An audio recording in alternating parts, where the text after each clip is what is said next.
할머니가 제 인생의 스승이십니다. 한여름 대학 캠퍼스에서 만난 두 사람. 61살 청소 노동자 김복래 할머니와 22살 공대생 박준호. 나이도 신분도 다른 이들 사이에 피어난 진정한 우정. 하지만 할머니에게는 아무도 모르는 비밀이 있었는데 작은 존중이 만들어낸 기적 같은 이야기입니다. 오늘 사연을 시작하기 전에 구독과 좋아요 버튼을 눌러주시면 당신의 하루에 작은 기쁨이 더해질 거예요. 구독과 좋아요는 무료입니다. 그럼 사연 시작하겠습니다. 한여름 오후 2시 서울 시내 한 대학교 캠퍼스에는 뜨거운 햇살이 아스팔트를 달구고 있었습니다. 공학관 3층 화장실에서는 김복래가 무릎을 굽혀 바닥을 닦고 있었죠. 61살의 나이에도 여전히 꼿꼿한 허리를 가진 복래였지만 이런 무더운 날씨에는 아무래도 몸이 힘들었습니다. 휴, 정말 덥다. 복래는 이마에 맺힌 땀을 손등으로 훔치며 중얼거렸습니다. 하루 종일 이곳저곳을 돌아다니며 청소를 하다 보니 옷은 이미 땀으로 흠뻑 젖어 있었죠. 파란색 작업복은 등 부분이 까맣게 젖어 있었고 고무장갑을 낀 손도 땀으로 미끄러웠습니다. 그래도 복래는 불평하지 않았습니다. 이 일을 시작한 지 벌써 15년째. 이제는 몸에 밴 일상이었거든요. 화장실 구석구석을 세심하게 닦아내는 복래의 손놀림은 숙련되어 있었습니다. 변기 하나하나를 정성스럽게 닦고 바닥의 물기를 깨끗이 제거했죠. 거울도 얼룩 하나 없이 반짝반짝 닦아냈습니다. 비록 힘든 일이었지만 복래는 자신이 맡은 일만큼은 완벽하게 해내려고 했습니다. 아, 휴지 왜 이렇게 없어요? 화장실에 들어온 여학생이 짜증스러운 목소리로 말했습니다. 복래는 걸레를 헹구던 손을 멈추고 고개를 들었습니다. 20살 남짓해 보이는 그 학생은 복래를 바라보지도 않은 채 휴대폰을 보고 있었죠. 명품 가방을 메고 예쁜 원피스를 입은 학생의 모습이 복래 눈에는 참 부러워 보였습니다. 예, 곧 채워드릴게요. 복래는 언제나 그랬듯 상냥한 미소를 지으며 대답했습니다. 청소용품을 담은 수레로 가서 휴지를 꺼내 화장실 곳곳에 채워 넣었죠. 휴지통도 비우고 비누도 새로 채웠습니다. 학생은 고맙다는 말 한마디 없이 그냥 나가버렸습니다. 복래는 그런 학생의 뒷모습을 바라보며 작은 한숨을 내쉬었습니다. 이런 일은 하루에도 몇 번씩 반복되었습니다. 어떤 학생들은 복래가 청소하고 있는 걸 보면서도 아무렇지 않게 바닥에 휴지를 버리기도 했죠. 또 어떤 학생들은 아줌마 여기 좀 더 깨끗이 해주세요라며 당연하다는 듯 말하기도 했습니다. 심지어 어떤 학생은 복래가 닦은 바로 그 자리에 껌을 뱉기도 했죠. 복래는 그럴 때마다 네, 알겠습니다라고 대답했지만 마음 한구석에서는 작은 상처가 쌓여갔습니다. 점심시간이 되자 학생들로 붐비던 화장실은 조용해졌습니다. 복래는 마지막으로 거울을 닦으며 자신의 모습을 바라봤습니다. 주름이 깊어진 얼굴, 거친 손, 그리고 늘 구부정해진 어깨. 하지만 복래의 눈빛만은 여전히 또렷했습니다. 그 눈빛 속에는 포기하지 않는 의지와 삶에 대한 애착이 담겨 있었죠. 나도 공부 잘했는데. 복래는 혼잣말을 중얼거렸습니다. 어린 시절 복래는 마을에서 가장 똑똑한 아이였습니다. 선생님들은 늘 복래에게 너는 꼭 대학에 가야 한다고 말씀하셨죠. 국어, 수학, 영어 할 것 없이 모든 과목에서 1등을 했던 복래였습니다.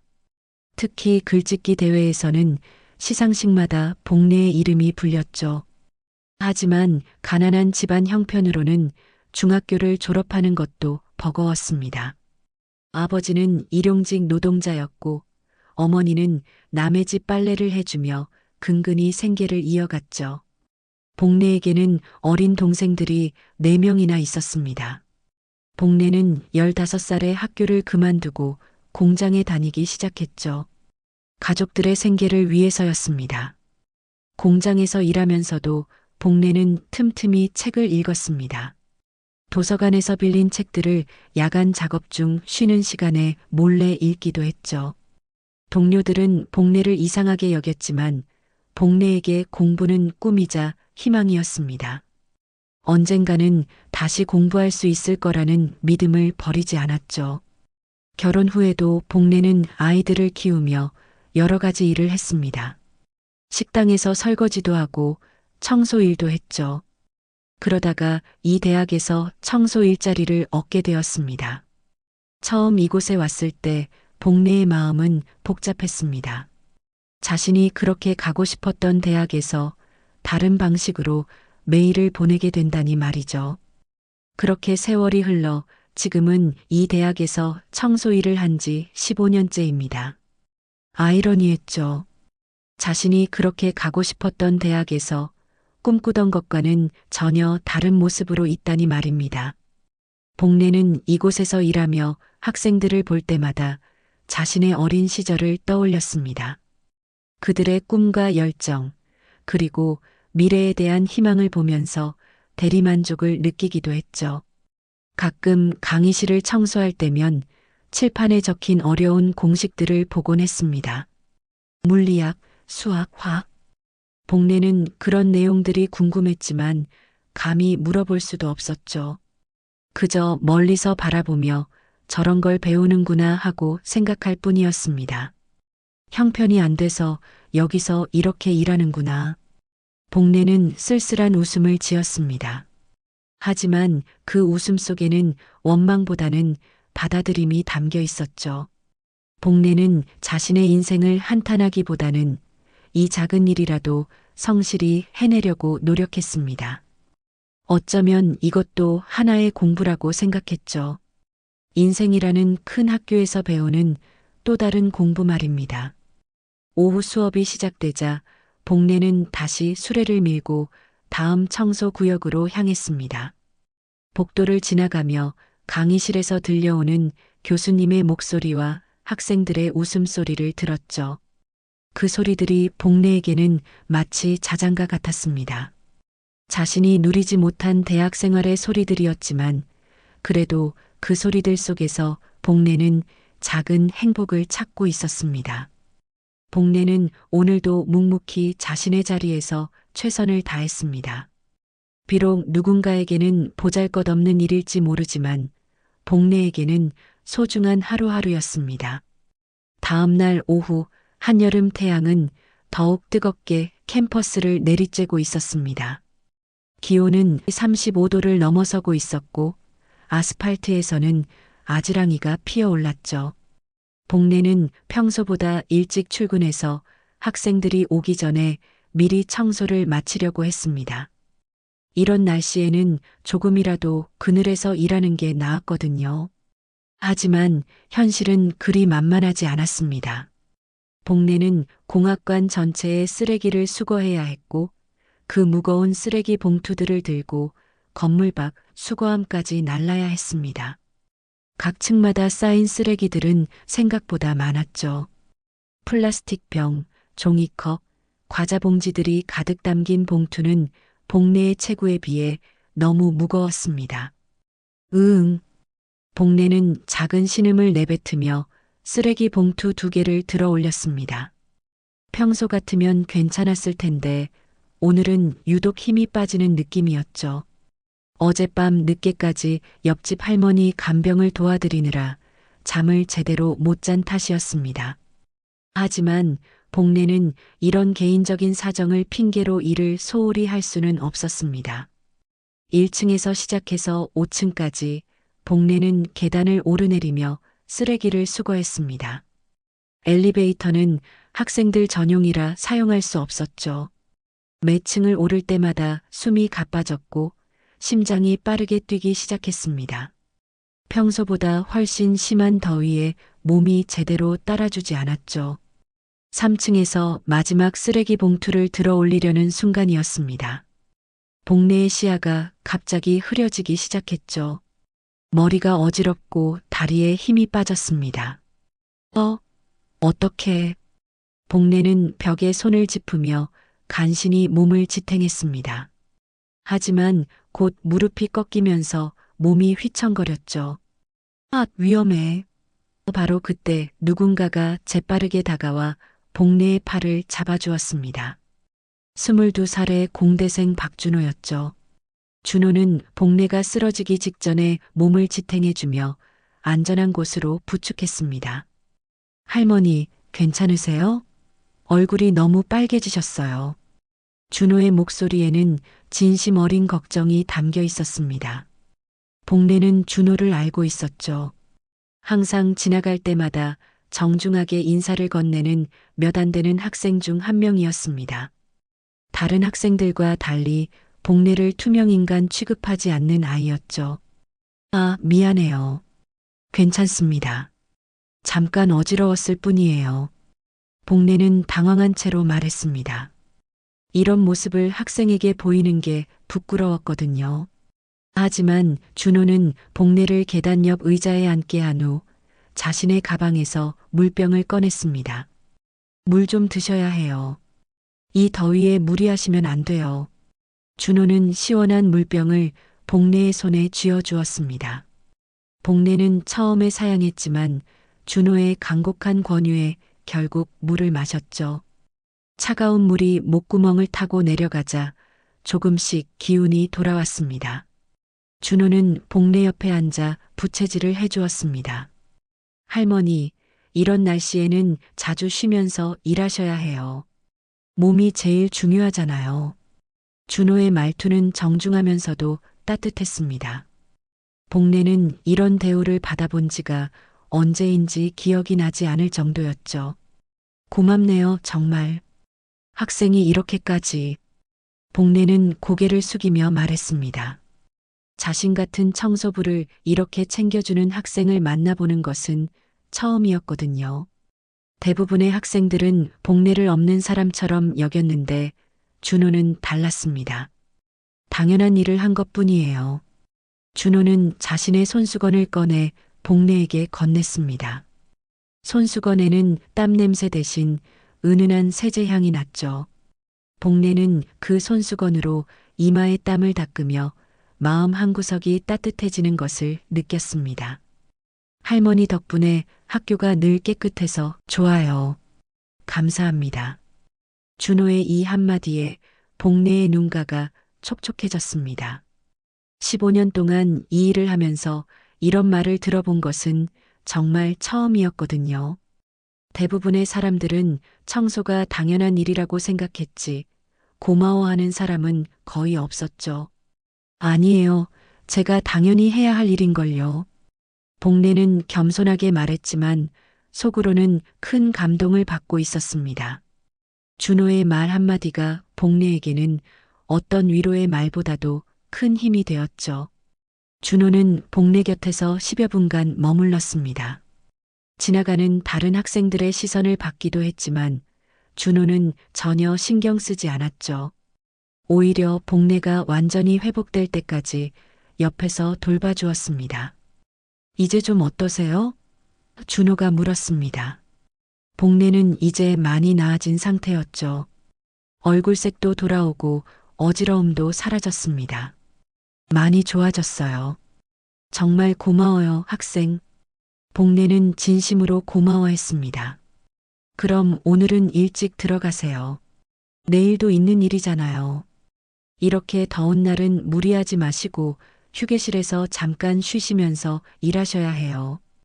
준호는 일어나며 말했습니다. 그리고 복내가 들고 있던 무거운 쓰레기 봉투를 들어 올렸죠. 이건 제가 갖다 버릴게요. 아니에요. 학생이 왜 그런 일을. 이건 제 일이에요. 더러워 학생 만지지 마. 복내는 만류했지만 준호는 이미 쓰레기 봉투를 들고 계단을 내려가고 있었습니다. 복내는 그런 준호의 뒷모습을 바라보며 가슴이 뭉클해졌죠. 몇 분 후 준호가 돌아왔습니다. 다 처리했어요. 할머니도 이제 들어가세요. 준호는 환한 미소를 지으며 말했습니다. 복례는 그 미소를 보며 마음이 따뜻해졌죠. 이 세상에는 여전히 착한 사람들이 있다는 것을 새삼 깨달았습니다. 정말 고마워요. 학생 이름이 뭐예요? 복례가 물었습니다. 박준호입니다.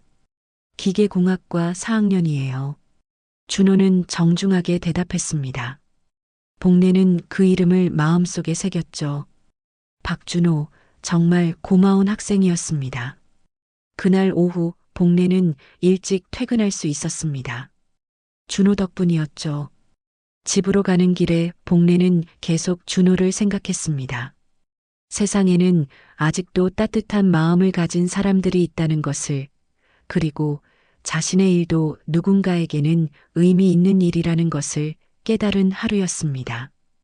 이틀 후 점심시간, 복례는 공학관 뒤편 작은 정원에 있는 벤치에 앉아 도시락을 꺼내고 있었습니다. 평소 같으면 구내식당 근처에서 먹었을 텐데 그날따라 조용한 곳에서 혼자만의 시간을 갖고 싶었죠. 청소복을 입고 구내식당에서 밥을 먹는 게 학생들과 교수들에게 별로 좋지 못한 시선을 받을 것도 걱정이 되었습니다. 그때 어디선가 익숙한 목소리가 들려왔습니다. 할머니, 여기 계셨네요. 박준호가 도시락 하나를 들고 다가왔습니다. 복례는 깜짝 놀라며 일어서려 했지만 준호가 손짓으로 말렸죠. 편하게 앉아 계세요. 저도 점심 먹으러 왔는데 같이 먹어도 될까요? 복례는 당황했습니다. 학생과 청소부가 함께 밥을 먹는다는 게 어색했거든요. 하지만 준호의 자연스러운 모습에 결국 고개를 끄덕였습니다. 그럼 그래요. 근데 학생 식당은 안 가고 여기서 먹어요? 가끔은 이런 조용한 곳에서 먹는 것도 좋잖아요. 공기도 맑고요. 준호는 복례 옆에 앉으며 환하게 웃었습니다. 그리고 자신의 도시락을 열었죠. 간단한 김밥과 계란말이, 그리고 물이 전부였습니다. 복례의 도시락과 별반 다르지 않았죠. 학생 도시락이 참 소박하네요. 복례가 말했습니다. 준호는 쑥스럽게 웃으며 대답했죠.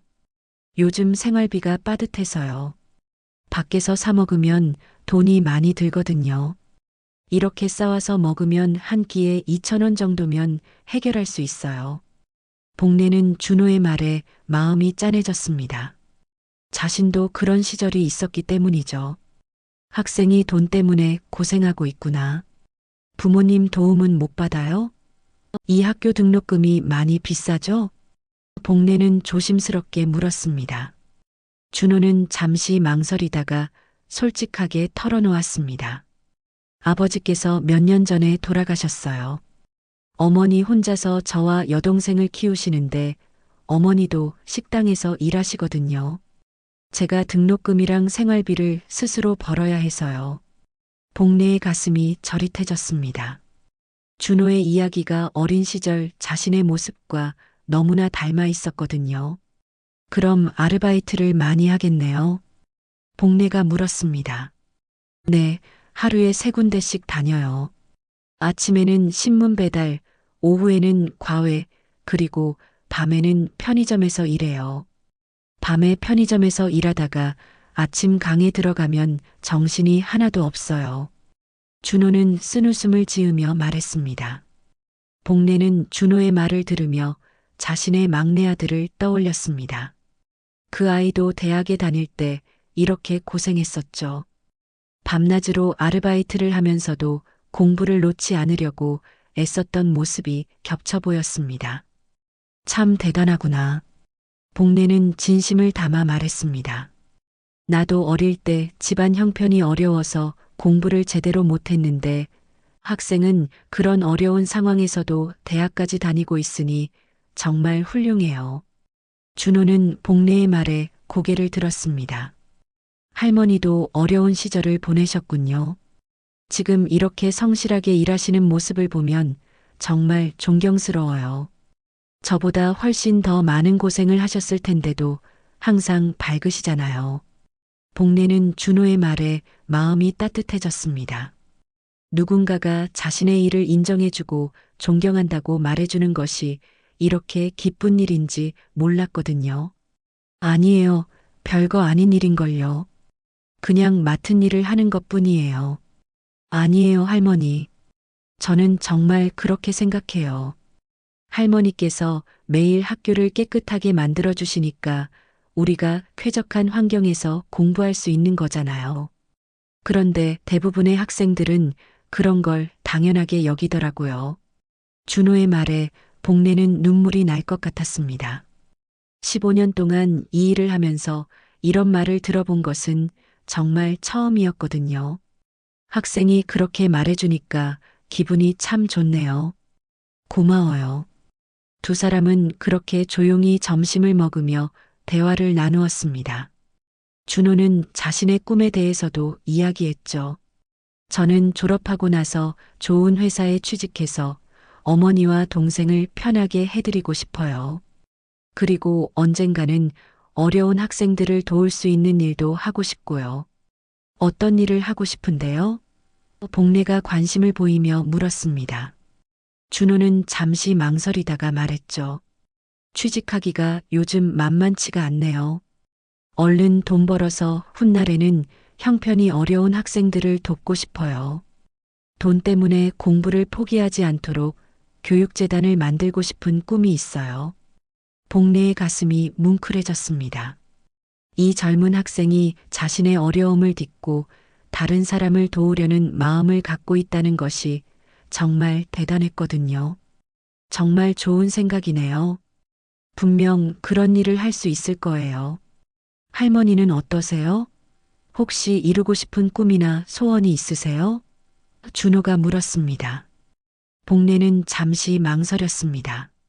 자신의 꿈에 대해 이야기한 지가 언제인지 기억나지 않았거든요. 나는 사실 어릴 때 선생님이 되고 싶었어요. 책 읽는 걸 좋아했고 글쓰기도 잘한다고 하더라고요.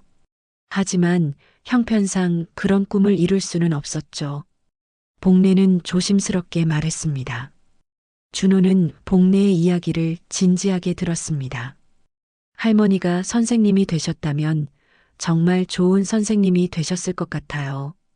지금도 학생들에게 많은 걸 가르쳐 주고 계시잖아요. 내가 뭘 가르쳐 준다고 그래요? 복례가 웃으며 물었습니다. 준호는 진지한 표정으로 대답했죠. 성실함이요. 그리고 따뜻한 마음. 할머니를 보면서 일에 대한 자세를 배우게 돼요. 점심시간이 끝나갈 무렵 두 사람은 서로에 대해 많은 것을 알게 되었습니다. 복례는 준호의 성실함과 꿈에 감동받았고 준호는 복례의 인생 이야기와 따뜻한 마음에 깊은 인상을 받았죠. 넌 나보다 훨씬 더 큰 길을 갈 거야. 복례가 일어서며 말했습니다. 준호도 함께 일어나며 대답했죠. 할머니 덕분에 힘이 나요. 앞으로도 가끔 이렇게 대화할 수 있을까요? 그럼요. 언제든지 좋아요. 복례는 환하게 웃으며 대답했습니다. 오랜만에 진정한 대화를 나눈 기분이었거든요. 두 사람은 그날 이후로 서로에게 특별한 의미가 되었습니다. 나이와 신분을 뛰어넘은 진정한 우정의 시작이었죠. 그날 저녁 복례는 평소보다 일찍 집에 도착했습니다. 작은 반지하 원룸이었지만 복례에게는 소중한 보금자리였죠. 벽 한쪽에는 오래된 옷장이 있었고 그 위에는 먼지가 쌓인 낡은 상자가 놓여 있었습니다. 복례는 준호와의 대화를 떠올리며 그 상자를 내려다보았습니다. 참 오랜만이네. 복례는 혼잣말을 중얼거리며 의자를 가져다 놓고 상자를 내렸습니다. 상자는 생각보다 가벼웠지만 그 안에 담긴 추억의 무게는 결코 가볍지 않았죠. 복례는 조심스럽게 상자의 뚜껑을 열었습니다. 가장 위에는 누렇게 바랜 중학교 성적표가 있었습니다. 복례는 그것을 집어들고 자세히 들여다보았죠. 국어 100점, 수학 98점, 영어 95점, 과학 97점, 사회 94점. 모든 과목이 상위권이었습니다. 특히 국어는 거의 만점에 가까웠죠. 복례는 그 성적표를 보며 어린 시절의 자신을 떠올렸습니다. 그때 복례는 마을에서 가장 똑똑한 아이였습니다. 선생님들은 모두 복례에게 큰 기대를 걸고 있었죠. 복례야, 너는 꼭 대학에 가야 한다. 이 마을을 벗어나서 큰 꿈을 이뤄야 해. 담임 선생님의 말씀이 아직도 귓가에 맴돌았습니다. 복례는 그때마다 눈을 빛내며 네, 선생님. 꼭 서울대학에 가서 선생님이 될 거예요 라고 대답했었죠. 성적표 아래에는 낡은 교과서들이 있었습니다. 국어, 수학, 영어, 과학, 사회. 모든 책에 모서리는 달아 있었고 중요한 부분에는 빨간 펜으로 밑줄이 그어져 있었죠. 복례는 그 시절 얼마나 열심히 공부했는지 생각하며 교과서를 펼쳐보았습니다. 책장을 넘길 때마다 그때의 기억들이 생생하게 되살아났죠. 국어 교과서에는 복례가 써넣은 메모들이 빼곡했습니다. 어려운 단어의 뜻을 적어 놓은 것부터 시작해서 문학 작품에 대한 자신만의 해석까지 적혀 있었죠. 윤동주의 별해는 밤 고향에 대한 그리움과 자아성찰, 김소월의 진달래꽃 체념적 사랑의 아름다움 같은 메모들이 여백을 가득 채우고 있었습니다. 아, 이때는 정말 공부가 재미있었는데 복례는 쓸쓸한 미소를 지었습니다. 수학 교과서도 마찬가지였습니다. 어려운 문제들을 풀어놓은 흔적들이 곳곳에 남아 있었죠. 복례는 수학을 특히 좋아했습니다. 정확한 답이 나오는 것이 시원했거든요. 1차 방정식, 2차 방정식, 기하학 문제들을 척척 풀어내던 자신이 자랑스러웠죠. 선생님도 복례의 수학 실력을 인정해서 다른 아이들을 가르쳐 달라고 부탁하곤 했습니다. 교과서 사이에서 장학금 안내문이 나왔습니다. 복례는 그것을 보며 가슴이 아팠습니다. 고등학교 진학을 위한 장학금 안내문이었죠. 성적 우수자 전액 장학금 지금 신청 자격 전 과목 평균 90점 이상, 당시 복례의 성적이라면 충분히 장학금을 받을 수 있었습니다. 하지만 현실은 그렇지 못했죠. 복례는 그 옆에 있던 또 다른 종이를 펼쳤습니다. 고등학교 입학원서였죠. 복례가 직접 작성한 글씨로 장래희망 국어교사라고 적혀 있었습니다. 그 글씨를 보니 당시의 간절한 마음이 그대로 전해졌죠. 복례는 정말로 선생님이 되고 싶었습니다. 자신처럼 공부를 좋아하는 아이들을 가르치고 싶었거든요. 내 꿈은 여기서 멈췄지. 복례는 입학원서를 들고 깊은 한숨을 내쉬었습니다. 중학교 3학년 겨울, 아버지의 사업이 망하면서 가정 형편이 급격히 어려워졌거든요. 아버지는 작은 구멍가게를 운영하셨는데 큰 마트가 들어서면서 손님들이 줄어들었죠. 결국 빚만 남게 되었습니다. 그때를 떠올리니 생생했습니다. 복례가 고등학교 진학 서류를 작성하고 있을 때였죠. 아버지가 집에 들어오시더니 무거운 표정으로 말씀하셨습니다. 복례야, 미안하다. 아버지가 능력이 없어서 고등학교는 보내줄 수 없을 것 같다. 내가 일을 해서 동생들 공부는 시켜야겠다. 복례는 그 순간을 평생 잊을 수 없었습니다. 꿈이 한순간에 무너지는 느낌이었죠. 마치 하늘이 무너지는 것 같았습니다. 하지만 복례는 아버지를 원망하지 않았습니다. 오히려 죄송해하시는 아버지가 더 안쓰러웠거든요. 괜찮아요, 아버지. 저는 일찍 돈을 벌어서 동생들 공부시킬게요. 제가 못다한 공부는 동생들이 대신 하면 되잖아요. 15살의 복례는 그렇게 학교를 떠났습니다. 대신 동네 섬유공장에서 일을 시작했죠. 하루 12시간씩 재봉틀 앞에 앉아 옷을 만드는 일이었습니다. 처음에는 손가락이 아프고 허리가 끊어질 것 같았지만 복례는 빨리 적응했습니다. 무엇보다 가족을 위해서 할 수 있는 일이 있다는 것이 기뻤거든요. 공장에서 일하면서도 복례는 공부를 포기하지 않았습니다. 퇴근 후 도서관에 가서 책을 읽었죠. 수학 문제집도 사서 혼자 풀어보곤 했습니다. 도서관 아저씨가 이 나이에 무슨 공부냐고 핀잔을 주기도 했지만 복례는 신경 쓰지 않았습니다. 언젠가 다시 공부할 기회가 올 거라고 믿었거든요. 상자 맨 아래에는 복례가 공장에서 일하며 모은 일기장이 있었습니다. 복례는 그것을 꺼내 펼쳐보았죠. 1975년 3월 15일. 오늘도 공장에서 일했다. 손가락이 아프지만 가족을 위해서 열심히 하자. 언젠가는 다시 공부할 수 있을 거야. 그때까지 포기하지 말자. 어린 복례의 글씨가 또박또박 적혀 있었습니다. 복례는 일기를 읽으며 눈물이 났습니다.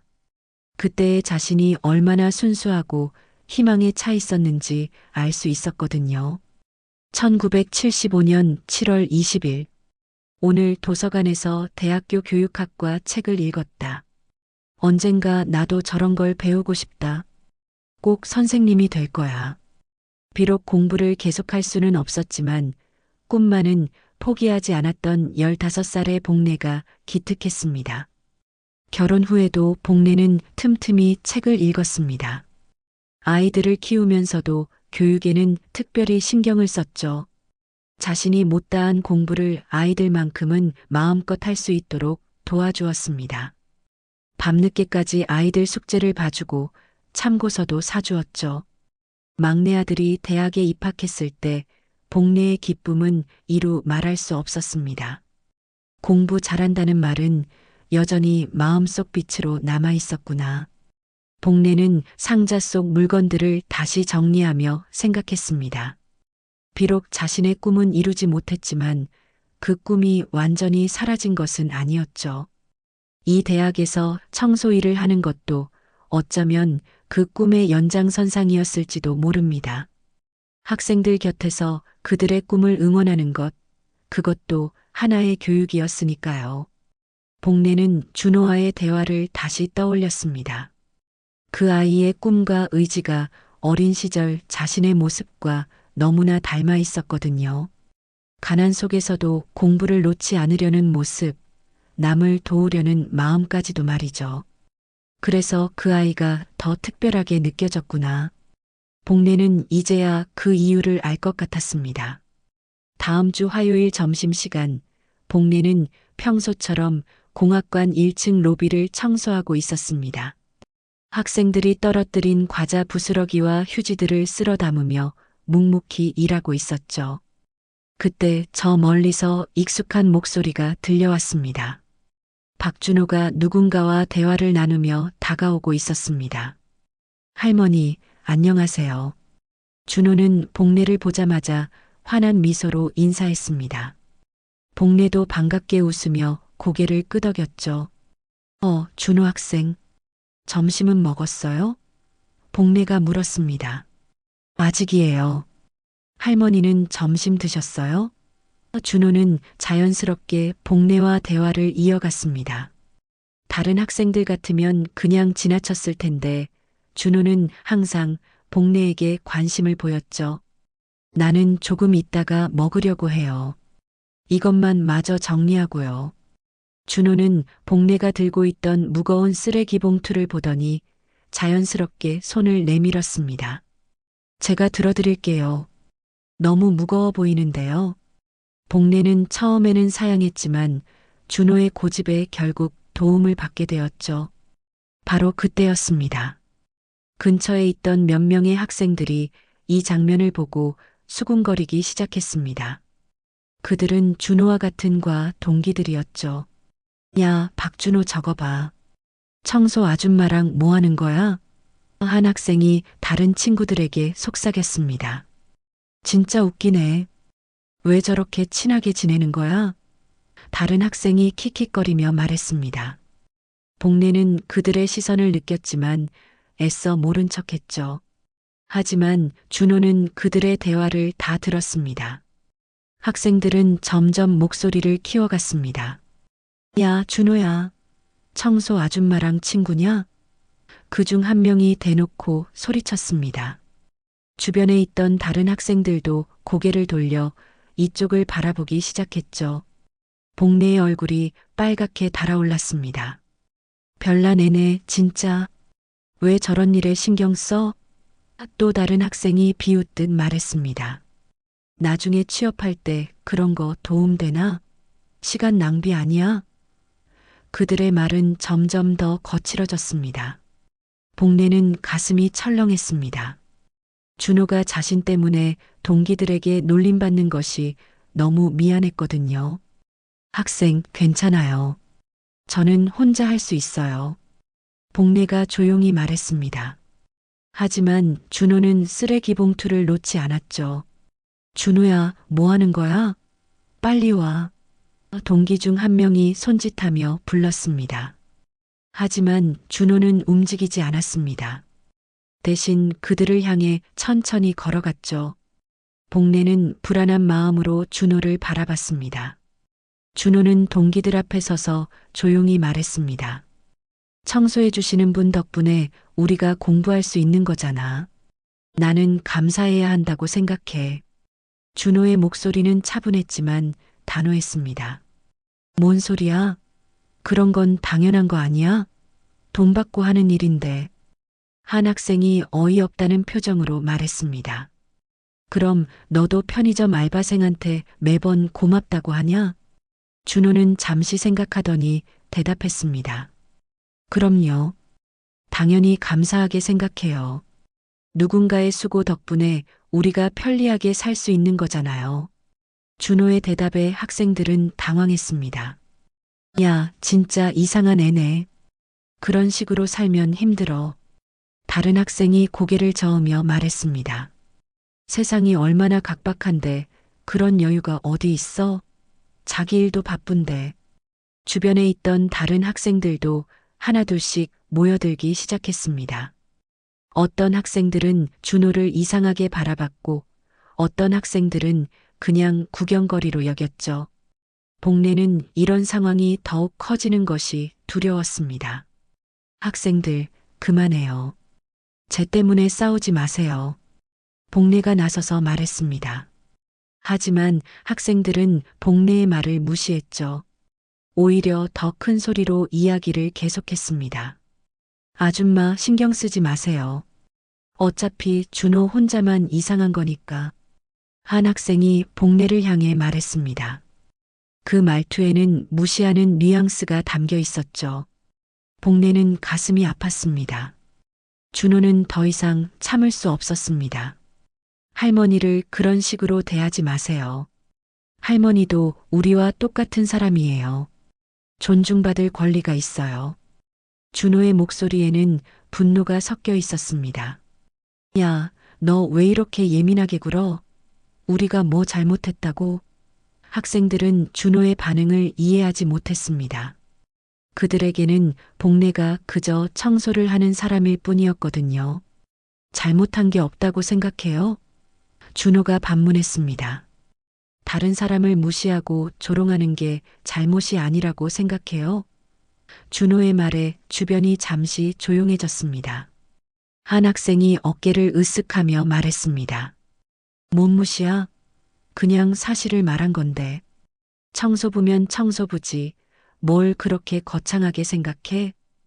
그의 말에 몇몇 학생들이 맞장구를 쳤습니다. 준호는 깊은 한숨을 쉬었습니다. 직업에 귀천이 없다는 말 못 들어봤어요? 그리고 할머니는 단순히 청소부가 아니에요. 우리가 깨끗한 환경에서 공부할 수 있도록 도와주시는 분이에요. 또 시작이네. 너 요즘 왜 이렇게 착한 척해? 혹시 뭔가 불순한 목적이 있는 거 아니야? 한 학생이 비꼬듯 말했습니다. 다른 학생들이 웃었죠. 복래는 더 이상 견딜 수 없었습니다. 자신 때문에 준호가 동기들과 갈등을 겪는 것이 너무 마음 아팠거든요. 학생, 이제 그만해요. 괜찮다니까요. 복래가 준호의 팔을 살짝 잡으며 말했습니다. 하지만 준호는 물러서지 않았습니다. 아니에요, 할머니. 이런 건 그냥 넘어가면 안 돼요. 준호는 동기들을 다시 바라보며 말했습니다. 여러분도 언젠가는 이해하게 될 거예요. 진정한 교육이 무엇인지 말이에요. 그 순간 복례의 눈가에 눈물이 맺혔습니다. 자신을 위해 이렇게까지 나서주는 사람이 있다는 것이 고마우면서도 미안했죠. 이 아이는 정말 다르구나. 복례는 마음속으로 생각했습니다. 주변이 다시 조용해졌습니다. 학생들은 준호의 진지한 모습에 더 이상 장난칠 수 없다는 것을 깨달았죠. 몇몇은 머쓱한 표정으로 자리를 떠나기 시작했습니다. 됐어, 준호야. 내 뜻은 알겠어. 한 학생이 중재하려는 듯 말했습니다. 그냥 각자 생각이 다른 거니까 이 정도에서 그만하자. 사람들 개개인의 시선을 강요할 순 없는 거야. 다른 학생들도 하나둘씩 그 자리를 떠났습니다. 준호와 복례만 남았습니다. 복례는 준호를 바라보며 고개를 숙였습니다. 미안해요, 학생. 나 때문에 친구들과 싸웠네요. 복례의 목소리는 떨리고 있었죠. 할머니 잘못이 아니에요. 제가 하고 싶어서 한 일이에요. 준호는 복례의 어깨를 가볍게 두드리며 말했습니다. 앞으로도 계속 그럴 거예요. 할머니는 제게 정말 소중한 분이거든요. 복례는 그 말을 듣고 더 이상 눈물을 참을 수 없었습니다. 15년 동안 이 일을 하면서 이런 대접을 받아본 것은 처음이었거든요. 준호는 정말 특별한 학생이었습니다. 그 일이 있고 며칠이 지났습니다. 복례는 준호와의 만남을 피하려고 했죠. 자신 때문에 그 착한 학생이 친구들과 갈등을 겪는 것이 너무 마음 아팠거든요. 하지만 준호는 여전히 복례를 찾아와 인사를 건넸고 복례는 그럴 때마다 고개만 살짝 끄덕이고 지나갔습니다. 목요일 점심시간 복례는 평소보다 일찍 청소를 마치고 구석진 계단에 앉아 있었습니다. 간단한 도시락을 펼쳐놓고 혼자 점심을 먹고 있었죠. 김치와 밥, 그리고 계란말이 한 조각이 전부였습니다. 복례는 늘 이렇게 소박한 식사로 만족했죠. 할머니, 여기 계셨네요. 뒤에서 익숙한 목소리가 들려왔습니다. 준호였죠. 복례는 깜짝 놀라며 도시락을 덮으려 했지만 준호가 이미 다가와 있었습니다. 아, 학생. 점심시간이네요. 식당은 안 가고 왜? 복례는 당황하며 일어서려 했습니다. 하지만 준호가 손짓으로 말렸죠. 오늘도 도시락 가져왔어요. 같이 먹어도 될까요? 준호는 자신의 도시락을 들어 보였습니다. 복례는 잠시 망설이다가 고개를 끄덕였죠. 준호가 옆에 앉자 복례는 다시 도시락을 열었습니다. 할머니 도시락 정말 정갈하네요. 준호가 말했습니다. 복례의 도시락은 비록 반찬은 적었지만 정성스럽게 준비되어 있었거든요. 김치는 적당히 익어서 빨간색이 곱게 우러나와 있었고 계란말이도 노릇노릇하게 잘 구워져 있었죠. 아니에요. 혼자 먹는 거라 대충 싸왔어요. 복례는 겸손하게 말했습니다. 하지만 준호 눈에는 복례의 도시락에 담긴 정성이 보였죠. 밥도 정갈하게 담았고 반찬도 깔끔하게 정리되어 있었습니다. 두 사람은 조용히 점심을 먹기 시작했습니다. 복례는 준호가 계속 자신을 챙겨주는 것이 고마우면서도 미안했죠. 학생, 이제 나한테 너무 신경 쓰지 마요. 친구들과도 잘 지내야 하는데. 할머니, 그런 걱정 마세요. 제가 하고 싶어서 하는 일이에요. 준호는 환하게 웃으며 대답했습니다. 그리고 진정한 친구라면 제 마음을 이해해 줄 거예요. 복례는 준호의 말을 들으며 마음이 뭉클해졌습니다. 이 학생은 정말 남달랐죠. 복례는 문득 준호가 늘 같은 도시락만 싸오는 것이 신경 쓰였습니다. 김밥과 물, 가끔 계란말이가 전부였거든요. 학생, 늘 도시락이 똑같네요. 혹시 집에서 반찬을 안 해주세요? 복례가 조심스럽게 물었습니다. 준호는 쑥스럽게 웃으며 대답했죠. 어머니가 식당에서 일하셔서 새벽에 나가시거든요. 제가 알아서 싸와야 해서요. 요리를 잘 못해서 이 정도가 한계예요. 준호의 말에 복례의 마음이 아팠습니다. 복례는 자신의 반찬통을 열어 계란말이 몇 조각을 준호의 도시락에 올려주었습니다. 이거 먹어요. 내가 많이 가져왔어요. 준호는 처음에 사양했지만 복례의 고집에 결국 받아들였죠. 정말 맛있어요, 할머니. 준호가 계란말이를 한 입 베어물며 말했습니다. 복례는 그런 준호를 보며 흐뭇한 미소를 지었죠. 마치 자신의 손자를 돌보는 기분이었습니다. 학생이 너무 말랐네요. 제대로 된 밥을 못 먹어서 그런가 봐요. 복례가 걱정스럽게 말했습니다. 준호는 확실히 또래에 비해 말라 보였거든요. 키는 크지만 어깨가 좁고 볼도 들어가 있었죠. 아르바이트 때문에 불규칙하게 먹어서 그런 것 같아요. 괜찮아요. 준호는 대수롭지 않게 말했지만 복례는 그냥 넘어갈 수 없었습니다. 그날 오후 복례는 일을 마치고 집에 돌아가면서 계속 준호 생각을 했습니다.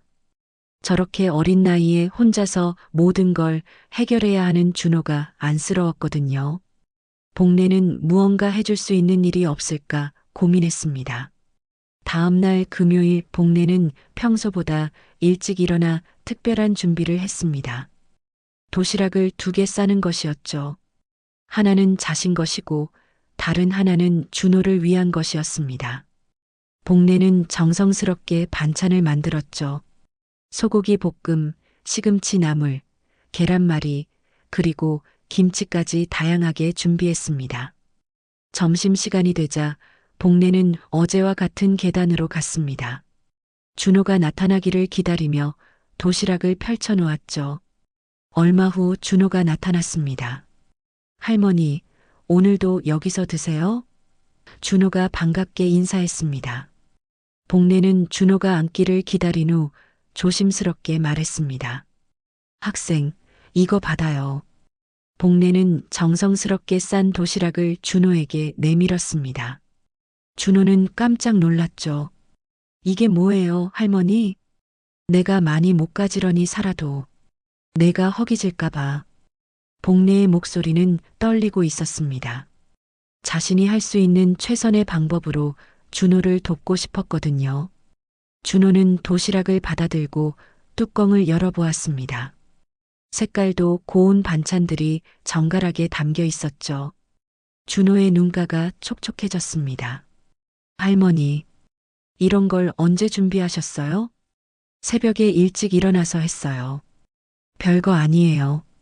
복례는 겸손하게 말했지만 사실 밤늦게까지 준비한 것이었습니다. 시장에서 신선한 재료도 사고 정성스럽게 요리했죠. 정말 감사합니다. 그런데 이렇게까지 하실 필요는. 준호가 말을 마저 하려는데 복례가 손을 저었습니다.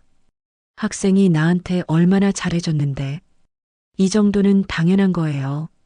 복례의 말에 준호는 더 이상 거절할 수 없었습니다. 준호는 도시락에 반찬을 한 입씩 맛보았습니다. 정말 맛있어요. 어머니가 해주신 밥 생각이 나네요. 준호의 말에 복례의 마음이 따뜻해졌죠. 그럼 앞으로도 가끔 해줄게요. 혼자 먹기엔 많이 만들게 되거든요. 복례는 핑계를 대며 말했습니다. 하지만 준호는 복례의 진심을 알 수 있었죠. 할머니, 저는 졸업하고 나서 꼭 교육재단을 만들 거예요. 준호가 갑자기 말했습니다. 어려운 학생들을 도울 수 있는 일을 하고 싶어요. 할머니처럼 공부하고 싶은 어르신들도 공부할 수 있게 해드리면 너무 좋겠어요. 준호의 눈빛은 진지했습니다. 복례는 그 말에 크게 흔들렸습니다. 내가 못 이룬 걸 이 아이가 이어갈 수 있겠구나. 복례는 마음속으로 생각했습니다. 자신이 꿈꿨던 교육에 대한 열정을 준호에게서 느낄 수 있었거든요. 정말 좋은 생각이에요. 분명 할 수 있을 거예요. 복례는 진심으로 말했습니다. 그리고 마음속으로 다짐했죠. 이 아이의 꿈을 위해 자신이 할 수 있는 일이 있다면 무엇이든 하겠다고 말입니다. 그날 오후 복례는 평소와 다른 마음으로 청소를 했습니다. 단순히 일을 하는 것이 아니라 준호 같은 학생들이 더 좋은 환경에서 공부할 수 있도록 돕는다는 생각이 들었거든요. 복례의 청소에는 이제 새로운 의미가 담겨 있었습니다. 2달이 흘렀습니다. 복례와 준호는 이제 매일 점심시간마다 만나 함께 식사를 하는 사이가 되었죠. 복례는 매일 아침 일찍 일어나 준호를 위한 도시락을 정성스럽게 준비했습니다. 처음에는 부담스러워하던 준호도 이제는 복례의 마음을 받아들이며 고마워했죠. 어느 월요일 아침 준호는 학과 사무실에서 뜻밖의 소식을 들었습니다. 조교가 준호를 부르더니 한 장의 서류를 건넸죠. 박준호 학생 축하해요. 장학금 수혜자로 선정되었어요. 준호는 깜짝 놀라며 서류를 받아들었습니다. 익명의 기부자 장학금 수혜자 박준호라고 적혀 있었죠. 금액을 보니 등록금은 물론이고 생활비까지 충분히 해결할 수 있는 큰 금액이었습니다. 잠깐만요. 이게 무슨 장학금이에요? 저는 신청한 적이 없는데요. 준호가 당황하며 물었습니다. 조교는 서류를 뒤적이더니 대답했죠. 여기 보세요. 익명의 기부자가 있어서 특별히 만들어진 장학금이에요. 추천서도 있네요. 기부자 요청에 따라 첫 번째 장학생은 준호 학생으로 선정이 되었습니다. 조교는 또 다른 서류를 꺼내 보여주었습니다. 성실하고 모범적인 학생이며 장래가 촉망되는 인재라고 적혀 있어요. 준호는 도무지 이해할 수 없었습니다. 자신을 이렇게 평가해서 추천할 만한 사람이 누구인지 생각해봐도 떠오르지 않았거든요. 혹시 기부자가 누군지 알 수 있나요? 죄송해요. 익명을 원하신다고 하시더라고요. 조교가 설명했습니다. 준호는 더욱 궁금해졌습니다. 도대체 누가 자신에게 이런 큰 도움을 주려는 것일까요? 도대체 누굴까? 아, 그리고 이 편지도 전해달라고 하셨어요. 조교는 봉투 하나를 더 건넸습니다. 준호는 떨리는 손으로 편지 봉투를 받았습니다. 봉투에는 준호 학생에게라고 정성스럽게 쓰여 있었죠. 글씨체가 어딘가 익숙해 보였지만 확신할 수는 없었습니다. 점심시간이 되자 준호는 공학관 뒤편 정원으로 향했습니다. 평소 복례와 함께 점심을 먹던 그 장소였죠. 벤치에 앉아 편지를 읽어보기로 했습니다. 편지 봉투를 조심스럽게 뜯자 정성스럽게 쓰인 편지가 나왔습니다. 글씨를 보는 순간 준호는 깜짝 놀랐죠. 복례의 글씨였습니다. 청소 안내판에서 보던 정갈하고 깔끔한 복례의 글씨체를 준호는 기억하고 있었습니다. 준호에게 이 편지를 읽고 있다면 벌써 장학금 소식을 들었겠지요. 놀랐을 거예요. 내가 이런 일을 할 수 있다는 게 신기하겠지만 이것은 내가 평생 모은 돈입니다. 준호의 손이 떨렸습니다. 계속 읽어나갔죠. 나는 어릴 때 공부를 잘했지만 형편상 대학에 갈 수 없었어요. 그때부터 지금까지 조금씩 모은 돈이 있었는데 그냥 은행에 묵혀두고 있었거든요. 가족들을 다 잃고 외롭게 사는 내게 손을 내밀어줘서 참 고마웠습니다. 그런데 당신을 만나고 나서 생각이 바뀌었어요. 준호는 편지를 읽으며 눈물이 나기 시작했습니다. 당신은 나에게 꿈을 다시 꾸게 해주었어요. 내가 못 이룬 꿈을 당신이 이어가는 모습을 보면서 내 인생도 헛되지 않았다는 생각이 들었거든요. 나는 이제 많이 늙었고 배우질 못했지만 준호 학생이라면 내 꿈을 이뤄줄 수 있을 것 같아요. 그래서 내 돈을 당신에게 주고 싶어요. 많은 사람들의 꿈을 이뤄주는 훌륭한 인재로 성장해 주세요. 바로 그때 뒤에서 익숙한 목소리가 들려왔습니다. 학생, 편지 다 읽었어요? 복례가 조용히 다가오고 있었습니다. 준호는 편지를 든 채로 복례를 바라봤습니다. 눈물이 뺨을 타고 흘러내렸죠. 할머니, 이게 정말 할머니가 하신 일이에요? 복례는 조용히 웃으며 준호 옆에 앉았습니다. 그래요. 내가 평생 모은 돈이야. 나도 이 학교의 한 학생이었다는 마음으로 준호 학생에게 맡기고 싶어요. 할머니, 이런 큰 돈을 어떻게 해? 준호는 말을 잇지 못했습니다. 자신 같은 학생을 위해 평생 모은 돈을 내어주다니 믿을 수가 없었거든요. 15년 동안 이 일을 하면서 조금씩 모았어요. 어려서부터 공장에서도 오래 일을 했고요. 생활비 빼고 나머지는 다 저축했거든요.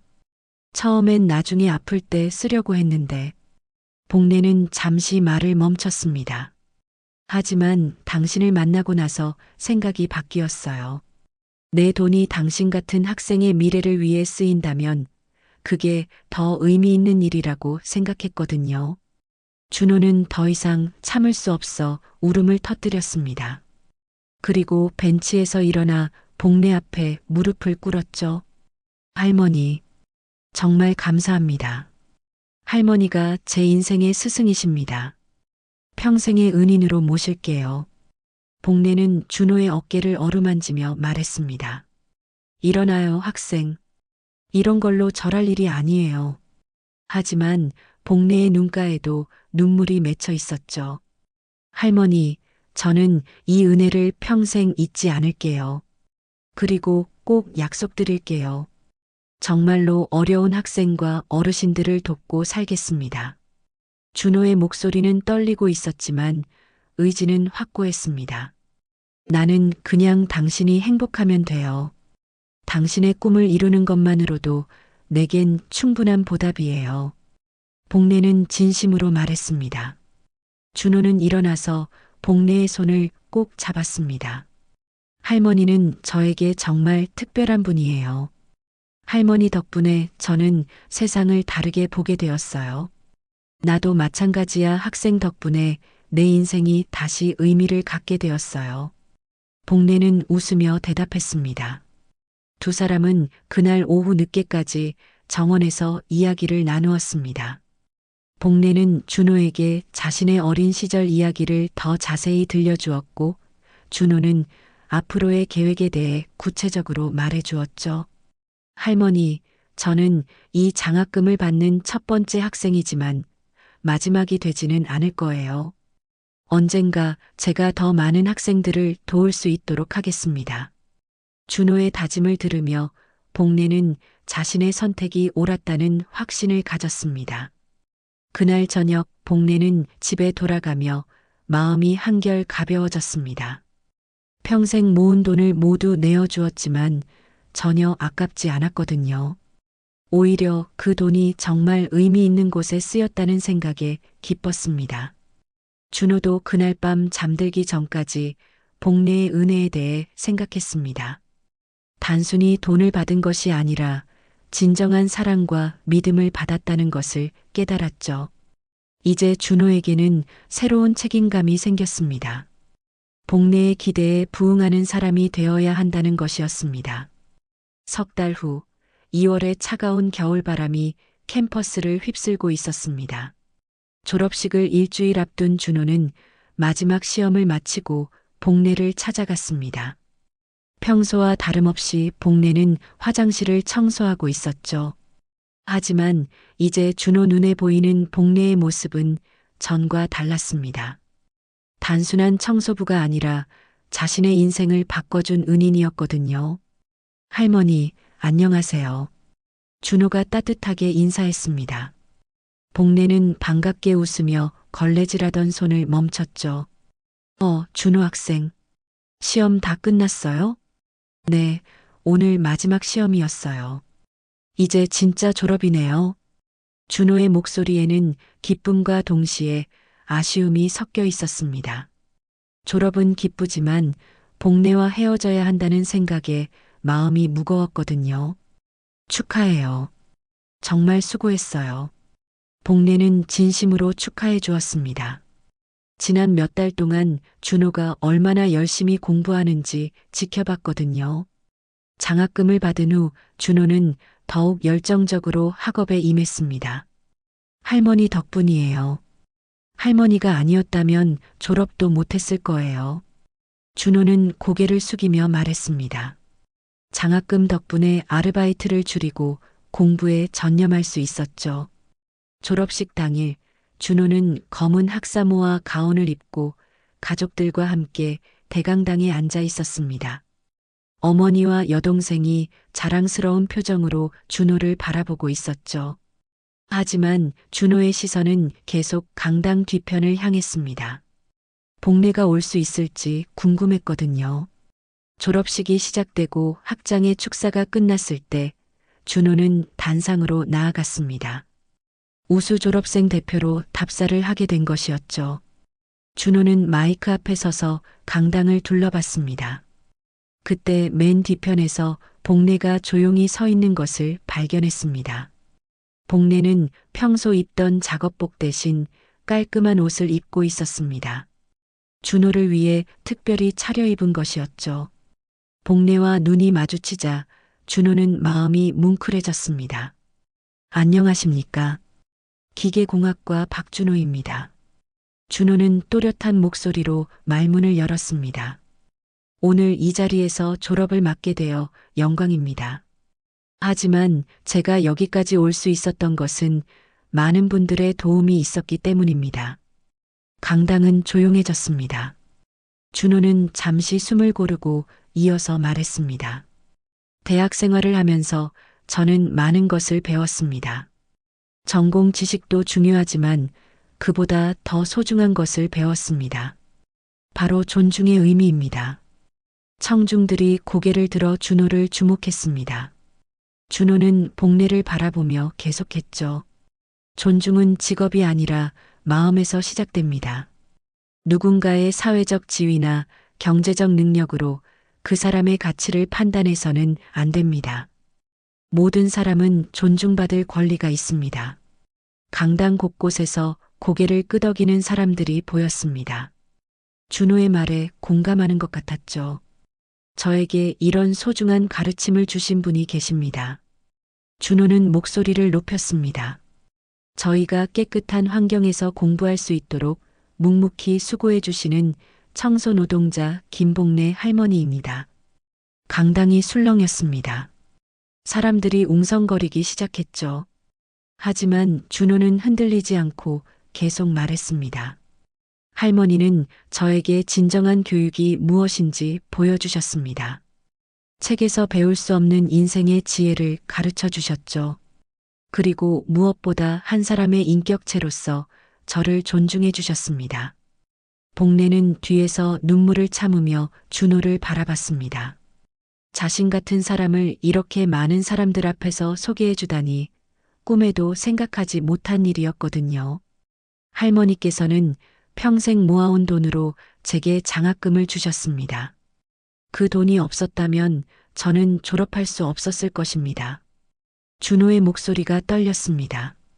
하지만 할머니께서 저에게 주신 것은 돈이 아닙니다. 꿈과 희망, 그리고 다른 사람을 사랑하는 마음을 주셨습니다. 강당은 완전히 조용해졌습니다. 모든 사람들이 준호의 말에 집중하고 있었죠. 저는 약속드립니다.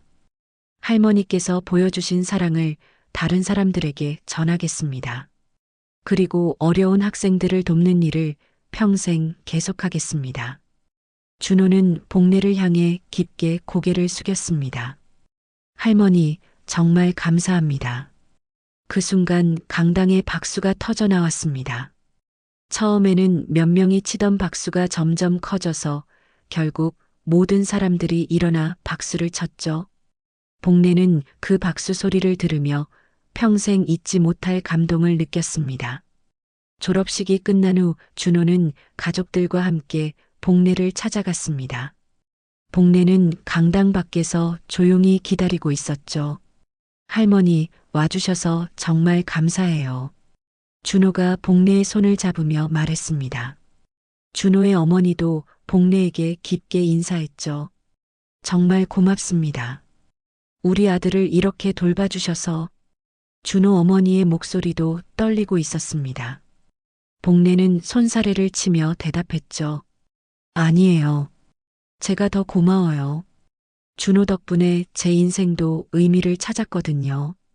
준호는 복례와 마지막 대화를 나누며 미래에 대한 계획을 이야기했습니다. 할머니, 저는 좋은 회사에 취직해서 돈을 모을 거예요. 그리고 정말로 교육재단을 만들 거예요. 그래요. 분명 할 수 있을 거예요. 복례는 믿음 가득한 목소리로 대답했습니다. 그날 오후 복례는 평소와 같이 청소 일을 계속했습니다. 하지만 마음은 전과 달랐죠. 이제 자신의 일이 단순한 청소가 아니라는 것을 알았거든요. 다음 세대를 위한 환경을 만드는 소중한 일이었습니다. 이제야 내가 못 다닌 대학을 졸업하는 것 같구나. 복례는 혼자 중얼거렸습니다. 준호를 통해 자신도 어떤 의미에서는 대학을 졸업한 기분이었거든요. 여름 햇살이 창문을 통해 들어와 복례의 얼굴을 비쳤습니다. 그 햇살 속에서 복례는 평생 잊지 못할 깨달음을 얻었죠. 작은 존중이 얼마나 큰 기적을 만들 수 있는지, 그리고 진정한 교육은 교실이 아니라 마음에서 시작된다는 것을 말입니다. 복례는 오늘도 묵묵히 자신의 자리에서 최선을 다했습니다.